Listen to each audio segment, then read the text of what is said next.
Bonsoir. Vous allez bien? Vous avez passé une bonne journée? C'est bien d'être dans la présence de Dieu, d'adorer le Seigneur et d'être juste là pour recevoir de lui. J'ai une pensée à cœur cet après-midi, enfin ce soir plutôt. Moi, j'espère que ce sera pour chacun de nous une provision. En tout cas, c'est ma prière que Dieu nous rencontre d'une manière particulière. Donc, avant toute chose, nous allons juste prier d'abord pour remettre la suite de ce que tente les maîtres de notre Seigneur. Père éternel, nous te bénissons, nous t'adorons, Jésus, nous t'exaltons, Jésus. Et tu es notre Rédempteur, ce Dieu sauveur, ce Dieu qui est si bon pour nous, qui ne se lasse pas de sauver, qui ne se lasse pas d'aimer. Merci vraiment de nous visiter encore une fois ce soir et viens parler à nos cœurs. En ton nom précieux, nous avons prié. Amen. Ok, je vais vous inviter à tourner avec moi dans 3 passages des Écritures. Et ces passages seront un peu la base de notre prédication ce soir. En tout cas, merci à Pasteur Yohan pour ce privilège de partager la parole de Dieu. Et puis, c'est un privilège de vivre ce que nous vivons. Et puis, c'est comme si Dieu renouvelle des choses et c'est tellement extraordinaire d'être là. Le premier passage, c'est dans Proverbes chapitre 15, verset 15. Proverbes chapitre 15, verset 15. Nous lisons « Tous les jours du malheureux sont mauvais, mais le cœur content est un festin éternel. » Tous les jours du malheureux sont mauvais, sont méchants, sont féroces. C'est le même mot qui a été traduit dans d'autres passages, pas féroce, méchant. Mais le cœur content est un festin éternel. Le deuxième passage se trouve dans Deutéronome chapitre 8, versets 2 à 3. Deutéronome chapitre 8, versets 2 à 3. C'est Dieu qui parle à Israël. « Souviens-toi de tout le chemin que l'Éternel, ton Dieu, t'a fait faire pendant ces 40 années dans le désert, afin de t'humilier et de t'éprouver pour savoir quelles étaient les dispositions de ton cœur et si tu garderais ou non ses commandements.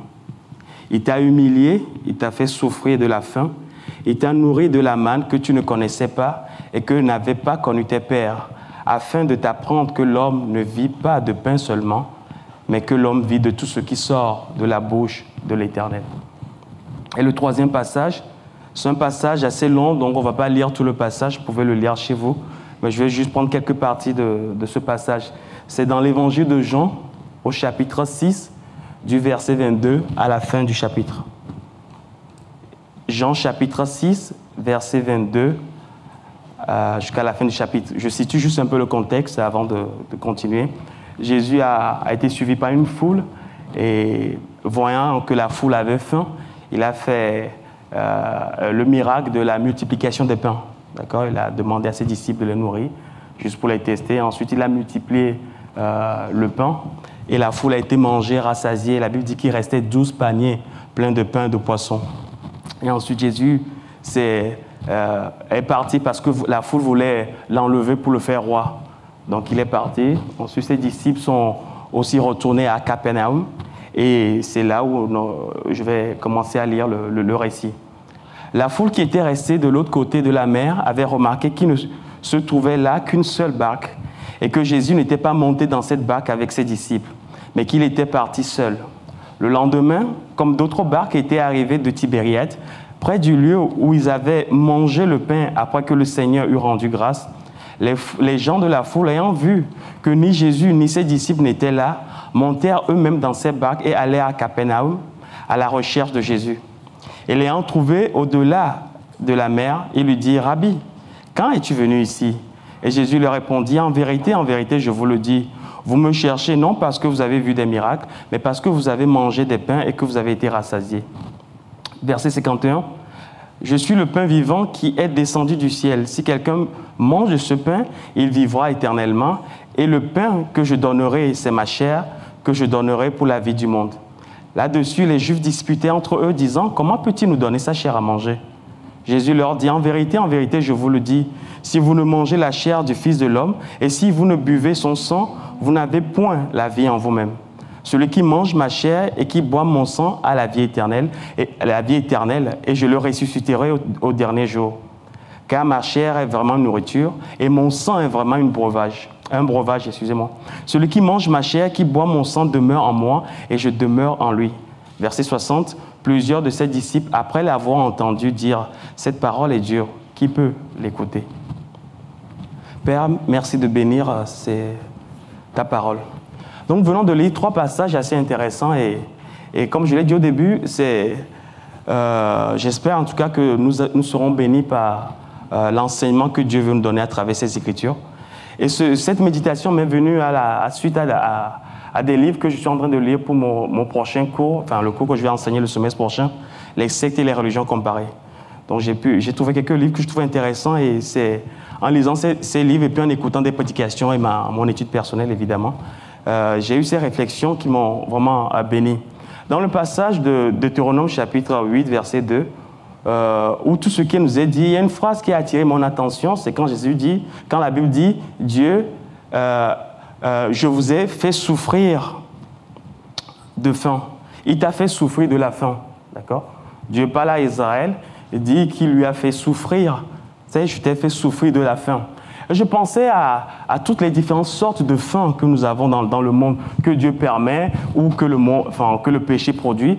Je pensais à toutes ces faims que nous avons dans le monde, la faim d'amour, par exemple, la faim d'être aimé, on a faim d'être apprécié, la faim de justice, on a faim d'avoir... C'est quand on a un conflit avec quelqu'un, on aimerait que justice soit faite, on aimerait que les gens voient que nous avons raison, que l'autre a tort. Donc on a cette faim. Une faim d'appréciation, c'est la faim de vérité, et même pour nous croyants, la faim de découvrir enfin le don que Dieu nous a donné. Dieu est un Dieu qui nous fait souffrir de la faim. Il est un Dieu qui nous fait souffrir le manque, qui ôte afin d'attirer notre besoin sur ce qu'on manque et ce qu'il veut nous donner. D'accord? Donc nous avons ce Dieu. Dans 1 Thessaloniciens, c'est Paul qui écrit aux Thessaloniciens et dit « J'ai le désir de venir vous voir afin de vous combler, de vous donner les choses qui manquent à votre foi. » D'accord? Et dans notre vie, nous avons des choses qui manquent à notre foi et nous avons un Dieu qui désire venir combler ces choses. Mais comment les combler si nous ne nous réalisons pas que nous avons une faim? Donc nous avons un Dieu qui nous fait souffrir de la faim. Et la suite du verset est assez intéressante puisqu'il dit afin que il t'a nourri de la manne que tu ne connaissais pas et n'avais pas connu tes pères, afin de t'apprendre que l'homme ne vit pas de pain seulement, mais de toute parole qui sort de la bouche de Dieu. C'est le message, je vais le diviser en 2 parties. La première partie, c'est Dieu nous fait souffrir de la faim afin de nous apprendre que l'homme ne vivra pas de pain seulement. D'accord? Dieu nous fait souffrir de la faim afin de nous apprendre, de nous enseigner, de nous montrer que l'homme ne vit pas de pain seulement.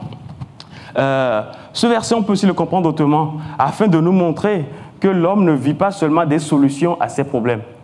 Parce que dans le passage que nous avons lu, dans Jean chapitre 6, la Bible dit que la foule a pris ses barques et est montée dans des barques. Il est allé à la recherche de Jésus.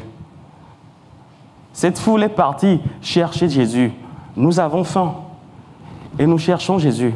Mais Jésus vient et fait quelque chose d'intéressant. Il leur dit, vous ne me cherchez pas parce que vous avez vu des miracles. Vous me cherchez parce que vous avez mangé des pains et que vous avez été rassasiés.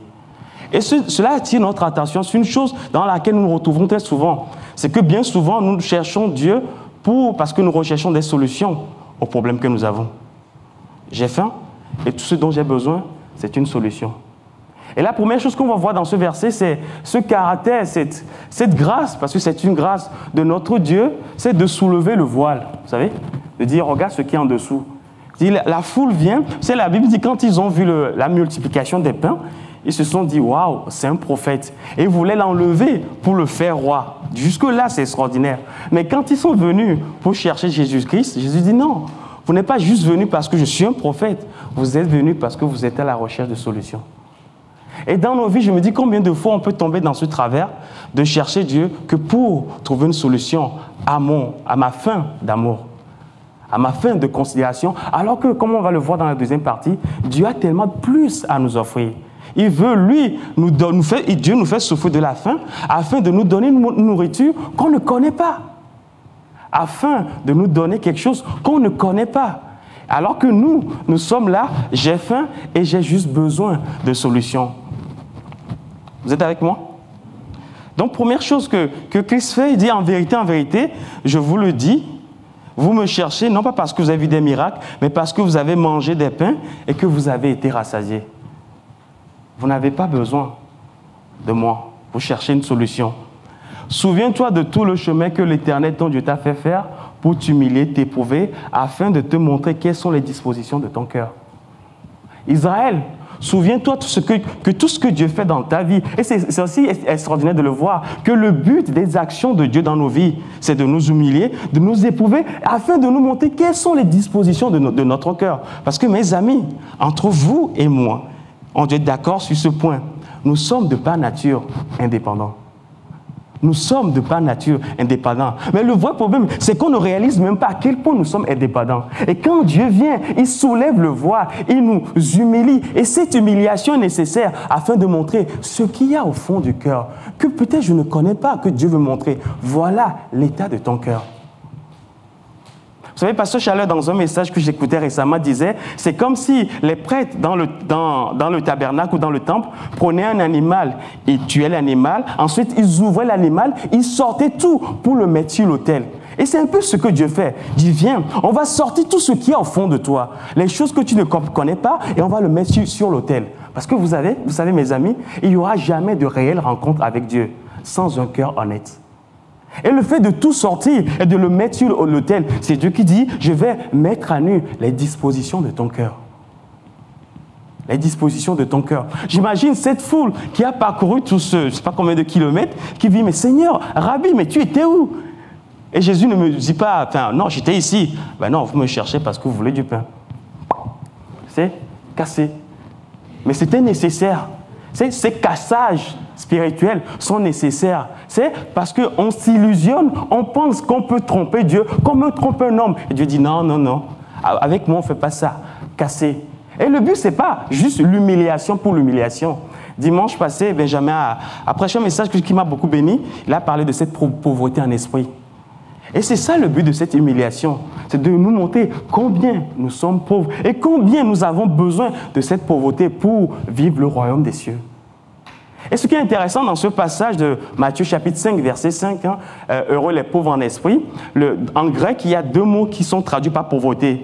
Il y a le pauvre qui n'a pas d'argent, mais qui a assez de force pour travailler et subvenir à ses besoins. Mais il y a l'autre pauvre et qui n'a ni argent ni force pour subvenir à ses besoins. Imaginez, devinez quel est le mot qui est utilisé dans ce passage. C'est le deuxième mot. Celui qui n'a pas de force et de moyens pour subvenir à ses besoins. Donc une dépendance de Dieu. Et Dieu dit, toutes les actions que je produis dans vos vies, toutes les paroles que je vous donne, toutes les circonstances que je vous fais traverser, tout ce que vous vivez dans le corps de Christ, le but, c'est de nous montrer à quel point nous sommes indépendants, à quel point nous sommes pauvres pour pouvoir vivre le royaume des cieux. Ce qu'on ne connaît pas. Ce qu'on ne connaît pas.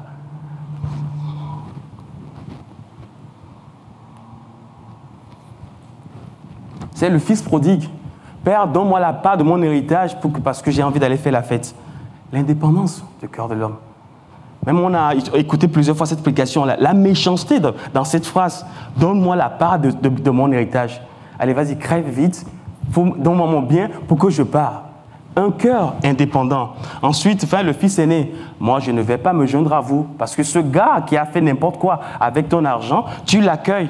Un cœur indépendant. Et nous avons besoin de voir ça. Nous avons besoin de voir l'état de notre cœur. Même si c'est humiliant, nous avons besoin de passer par là. Nous avons besoin que Dieu soulève le voile. Dit, voilà ce que ou qui tu es en réalité sans moi. Mais j'ai quelque chose, mais voilà qui tu es. Vous savez, on a aussi cet exemple avec cette femme dans Jean 4, et je pense que c'est un de mes passages préférés dans la Bible, la rencontre de Jésus avec la femme samaritaine dans l'évangile de Jean. C'est où Jésus dit, va appeler ton mari. Cette femme dit, mais tu veux de toucher le point, je n'en ai pas. Je dis oui, c'est vrai, tu n'en as pas. Mais je vais même aller plus loin. Je vais soulever le voile. La personne avec qui tu vis maintenant n'est pas ton mari. Mais avant cela, tu as connu 4 hommes qui ne sont pas ton mari. Waouh! Waouh! Et cette femme, qu'est-ce qui s'est passé? C'est, je lisais un commentaire, il dit, parce que cette femme a laissé ce travail d'humiliation se faire. Parce qu'on peut résister à ce travail. On peut fermer la porte à ce travail. Mais c'est parce qu'elle a laissé ce travail d'humiliation se faire dans son cœur. Elle a laissé Dieu utiliser le frère ou la sœur. Parce que ce travail d'humiliation, mes amis, des fois, quand ça vient que de Dieu, par les circonstances de la vie, c'est supportable des fois. Mais quand c'est un frère, quand c'est une sœur, quand c'est celui qui est proche, que Dieu t'utilise pour t'humilier, là, c'est pas toujours évident. Mais cette femme, parce qu'elle a laissé ce travail se faire, et il y a un commentateur qui dit, elle vint au puits avec un seau, Jésus l'a renvoyée avec une source d'eau vive. Elle est venue juste avec un seau. Elle a laissé le seau, elle est partie, elle est devenue une source d'eau vive. Ce qu'on ne connaît pas. Pour vous donner ce que vous ne connaissez pas. Ensuite, elle vint en paria, puisqu'elle est venue à midi, sachant qu'il n'y aura personne au puits. Christ l'a renvoyée, acceptée par Dieu lui-même. Elle est venue blessée, il l'a renvoyée guérie. Elle vint chargée de questions, il la renvoya porteuse d'espérance. Et moi, j'ajoute, il la renvoya en faisant d'elle une adoratrice. Parce que la réponse à nos questions, ce n'est pas des réponses, c'est une adoration. Celui qui a rencontré Dieu n'a pas toujours des réponses à ses questions, mais il a un cœur qui adore. L'Ecclésiaste, vous savez, je ne sais pas pour vous, est-ce que vous êtes avec moi? Ouais. Je ne sais pas pour vous. Ouais. Dieu est là, Dieu entend parler à nos cœurs. C'est l'Ecclésiaste, souvent quand je lis ce livre, j'ai l'impression, j'ai envie de me convaincre que Dieu est en train de décrire l'état de l'homme naturel. C'est quand il montre qu'au fait, tout est vanité et poursuit du vent, dit oui, tout est vanité pour celui qui ne connaît pas Christ. Mais tout est vanité pour tous ceux qui habitent sous le soleil, vous et moi. C'est une réalité que nous vivrons, que je vais travailler, après je vais mourir et dans 5 ans, on ne se souviendra même plus de moi. C'est la réalité de la vie sous le soleil. C'est la réalité de la vie sous le soleil. Mais qu'est-ce que nous avons de plus que le monde n'a pas? Nous avons des questions aussi qui n'ont peut-être pas de réponse, mais nous avons rencontré une personne et nous sommes devenus des adorateurs. Et le monde, lui, n'est pas adorateur. Le monde est toujours à la recherche de des réponses à ces questions, alors que nous sommes des adorateurs. Ensuite, cette femme vint en menant une vie de désespoir silencieux. Elle repartit débordante d'espérance. Elle est rentrée chez elle avec un cœur rempli d'espérance. Donc Christ nous fait souffrir de la faim afin de nous montrer que ce que nous devons chercher, ce ne sont pas des solutions à nos problèmes. Tous les jours du malheureux sont mauvais. Tous les jours du malheureux sont mauvais.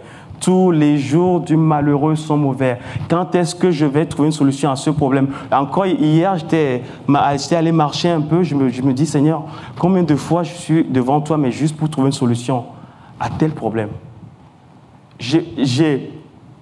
Oui, je t'aime, mais plus que tout, je veux que tu changes ça. Et on est souvent comme ça. Oui, Jésus, je t'aime, mais plus que tout, je veux cette stabilité. Plus que tout, je veux découvrir le don que tu as pour ma vie. Plus que tout, je veux pouvoir rentrer dans l'appel que tu as pour ma vie. Plus que tout, je veux juste être aimé. Je dis non, j'ai plus à t'offrir. Plus à t'offrir. Deuxième partie. Dieu nous fait souffrir de la faim pour nous donner une nourriture que nous ne connaissions pas. Dieu nous fait souffrir de la faim pour nous donner une nourriture que nous ne connaissions pas. On revient à ce passage de Jean 6. J'aime bien ce qu'un commentateur dit. Il dit, au lieu de voir le miracle des pains, la foule a vu dans le miracle que des pains. Au lieu de voir le miracle des pains, la foule a vu dans le miracle que des pains. Il me dit, quand Dieu vient me visiter, quand Dieu vient parler à mon cœur, quand Dieu vient me toucher, qu'est-ce que je vois? Qu'est-ce que je vois? Qu'est-ce que je vois? Le pain ou la personne de Christ? la solution ou celui qui a donné la solution? Et on a retrouvé un poème anonyme où je n'ai pas toute la poésie en tête, où l'auteur disait « Avant, je cherchais la guérison, maintenant je recherche celui qui guérit. Avant, je cherchais les dons, maintenant je recherche celui qui donne. Avant, je recherchais une vie épanouie, maintenant je recherche celui qui est l'auteur de toutes choses. » Et voilà, c'est la perspective ou la vie dans laquelle Dieu veut nous faire rentrer. Que oui, il y a une solution pour tout, mais la plus grande des choses, ce n'est pas la solution, mais la communion. La communion avec la personne de Christ. Solution ou communion? Dieu dit communion et la chair crie solution. Dieu dit communion, la chair crie solution. Pasteur Chalet a prêché un message, une conférence, je crois que c'est en 2008. Le titre c'était les démangeaisons et la communion. Et en gros, il utilisait ce passage de 1 Timothée 4, il dit dans les derniers temps, les gens auront des démangeaisons. Et il disait, oui, dans nos vies, il y a différentes sortes de démangeaisons. La démangeaison de régler des problèmes. Et l'homme naturel veut juste, c'est quand je dis, je cherche une solution, je marche juste dans ces démangeaisons. Il y a mon corps qui me gratte, j'ai besoin de solutions. Et Christ dit, non, ce que je veux pour toi, c'est une communion. C'est une communion, pas une solution. Parce que la solution, oui, je mangerai. Et après, écoutez ce poème. C'est qui résume un peu tout ça. Je reviendrai là-dessus. Mais déjà, écoutez ça. En reprenant l'épisode de Moïse, c'est une femme qui a écrit ce poème, dit « La terre est remplie du ciel ». C'est la terre remplie du ciel. Christ au milieu de nous, c'est le ciel sur la terre. La terre remplie du ciel. Chaque buisson est enflammé par Dieu. Chaque buisson est enflammé par Dieu. Ce que j'aime dans cette pensée, c'est que parce que la terre est remplie du ciel, chaque opportunité, chaque situation, Dieu est là-dedans. Et je peux voir Dieu dans chaque situation. Ensuite, il dit, celui qui cherche est seul à ôter ses chaussures. Et il continue, les autres restent assis au cueil des murs. Je ne vois pas le rapport, mais je trouvais ça intéressant. Les autres restent assis au cueil des murs. Le point là, Christ est au milieu de nous. Christ veut toucher mon cœur. Moi, je recherche une solution. Lorsque je recherche une solution, qu'est-ce que je fais? Je suis assis et je mange des murs. Mais des murs, tout le monde connaît. Tout le monde connaît. Où je suis assis, je veux juste cueillir des murs. Mais il dit, mais celui qui cherche est le seul à ôter ses chaussures. Parce que dans cette partie, quand Dieu vient nous faire souffrir de faim pour nous montrer une solution qu'on ne connaît pas, qu'est-ce que Jésus va dire à cette foule?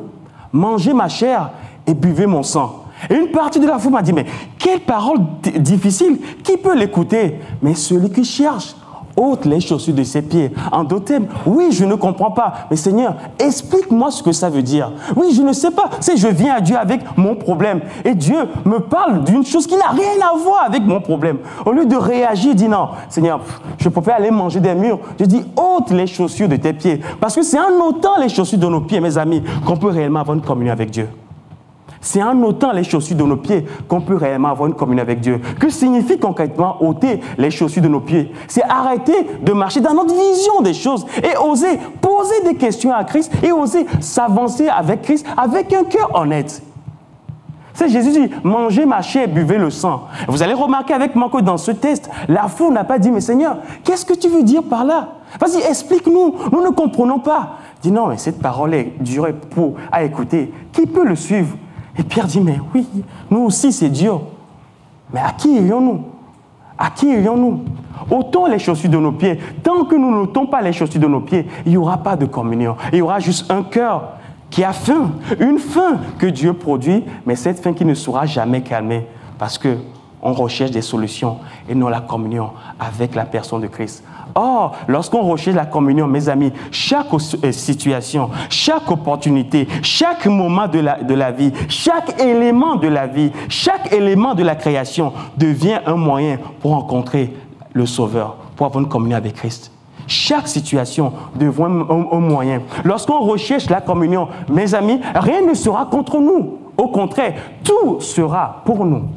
Lorsqu'on recherche la communion, rien ne sera contre nous. Lorsqu'on cherche des solutions, il y aura tellement de choses contre nous. Parce qu'il y a tellement de choses qui n'iront pas dans le sens que je veux que les choses avancent dans ma vie. Dans la recherche Je me suis promis de ne pas m'emballer, mais... Parce que ça me touche. Hier, j'étais dehors, j'étais dans le parc de Saint-Jean-de-Védas, seul dans l'herbe. Et toutes ces pensées, je les méditais, j'ai dit, waouh! C'est quand je recherche la solution, il y aura tellement de choses qui seront contre moi. Parce que oui, tu es contre moi. Parce que tu ne vas pas dans le sens dans lequel je veux aller. Et oui, telle personne est contre moi. Telle situation est contre moi. Telle personne ne m'aime pas comme j'aimerais être aimé. Tout sera contre moi. Mais lorsque je cherche, Seigneur, une communion, ta personne, waouh, tout est pour moi. Parce que qu'est-ce que la Bible dit? Romains chapitre 8, verset 8. Car toute chose concourt au bien de ceux qui aiment Dieu. Toute chose. Seigneur, tu veux dire toute chose? Oui, je veux dire toute chose. Attends, laisse-moi aller plus loin. Tu veux dire toute chose? Oui, je dis toute chose. Tu veux dire quand il y a de l'injustice? Oui, je parle vraiment de ces moments-là. Tu veux dire quand je ne me sens pas aimé? Oui, je parle de ces moments-là. Tu veux dire quand je suis rejeté? Oui, je parle de ce moment-là. Toute chose concourt à mon bien. Mais comment je peux faire pour que toute chose concourt à mon bien? En recherchant la communion. Et comment je peux rechercher cette communion? En ôtant les chaussures de mes pieds. Celui qui recherche ôte les chaussures de ses pieds. Et j'aime bien cette position, je le fais souvent. Mais pour moi, c'est vraiment cette position. La vie chrétienne, c'est vraiment cette position. J'ôte les chaussures de mes pieds et je suis là, Seigneur. Waouh! J'ôte les chaussures de mes pieds et je suis là, Seigneur, c'est toi que je recherche. Alors que les autres sont à côté en train de manger des mûres, cueillir des mûres, s'asseoir et rigoler. J'ai les chaussures ôtées et là, je suis là. Et Dieu me montre ce que je ne connais pas. J'ai à manger une nourriture que vous ne connaissez pas, dit Jésus à ses disciples. Christ a une nourriture qu'on ne connaît pas. Mais si on peut tout simplement accepter d'ôter les chaussures de nos pieds, Seigneur, je ne comprends pas. J'aime bien ce chant, mais je m'incline. Je ne comprends pas. Est-ce que tu peux m'expliquer un peu plus ce que tu veux dire? Est-ce que tu peux me parler un peu plus de cela? Vous savez, lorsque, dans le livre que je disais, l'auteur disait, Dieu parle ainsi, quand il dit « mangez ma chair et buvez mon sang », il a parlé ainsi pour nous élever au-dessus de cette existence qui est stérile. La vie est stérile. Dans la vie naturelle, nous n'avons pas de puissance. Je n'ai pas de puissance pour aimer.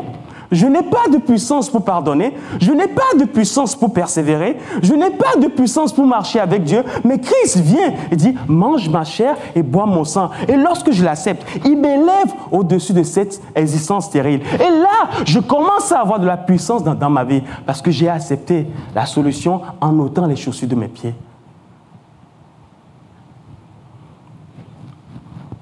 J'ai un domaine précis dans ma vie, il y a deux en particulier.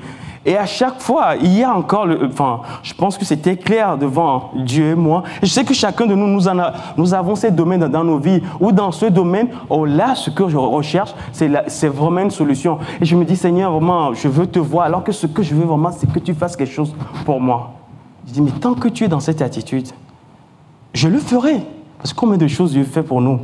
Et après, on mange des mûres. Dieu a agi. Et qu'est-ce qui reste? Dieu dit, mais si tu me laisses faire, je te montrerai ce que tu ne connais pas. Vous savez, les deux disciples qui allaient à Emmaüs, ils marchaient avec Jésus-Christ.